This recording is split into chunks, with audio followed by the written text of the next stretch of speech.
مجلس میں جاتے ہیں، کسی امام بارگاہ میں جاتے ہیں، وہاں پر بھی خواتین پردہ نہیں کرتی، بد حجاب ہو کر گھومتے ہیں، وہاں پہ کیسے کنٹرول کریں؟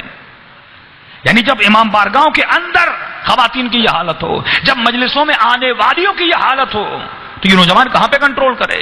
پھر وہی واقعہ امام رضا کا، وقت نہیں واقعات میں جاؤں گا، بہت لمبا ہو جائے گا، کہ جس نے مولا رضا کے حرم کے اندر کسی نامحرم خاتون کو دیکھا، جب رات کو گھر گیا خواب میں امام رضا کو دیکھا کہ اندر جا رہا ہوں، مولا کرسی پہ تشریف فرما ہے، امام مجھے سلام کرتے ہیں، میں اپنے پاؤں سے مولا کی کرسی کو گرا دیتا ہوں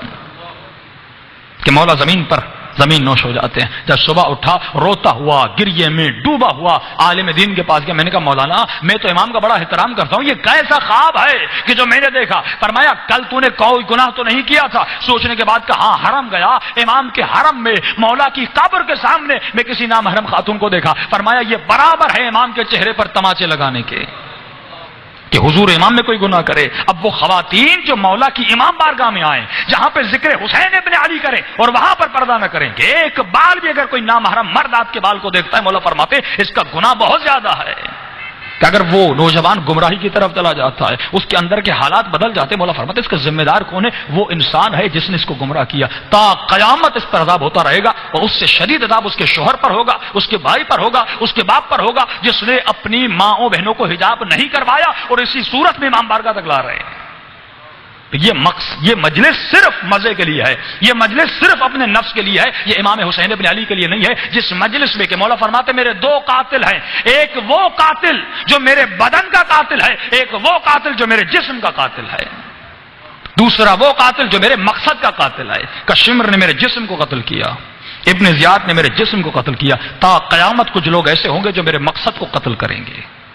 مقصد حسین لآمر بالمعروف انہا عنہ اشہد انک قد اقمت الصلاۃ واتیت الزکاۃ امرت بالمعروف ونہیت عن المنکر۔ مولا یہ آپ کا مقصد ہے، انی سلم لمن سالمکم وحرب لمن حاربکم۔ مولا جو کچھ آپ نے کیا میں کرنے کے لیے تیار ہوں، جن سے آپ لڑے میں ان سے لڑنے کے لیے تیار ہوں۔ مولا گناہ سے لڑے، مولا بے حیائی سے لڑے، مولا شراب نوشی سے لڑے، مولا بدمعاشی سے لڑے، پر میں جس معاشرے میں یہ کام ہو، فرض ہے ہر شیعہ کا، فرض ہے ہر علی کے چاہنے والے کا کہ گناہ کو روکے، اپنے جوانوں کو گناہوں سے بچائے۔ کہ مولا فرماتے ہیں جس شخص نے اپنے نوجوان بیٹے کی تربیت نہیں کی، 15 سال کے بعد اگر یہ گناہ کرتا ہے، عذاب اس جوان کو بھی ہوگا، عذاب اس باپ کو بھی ہوگا۔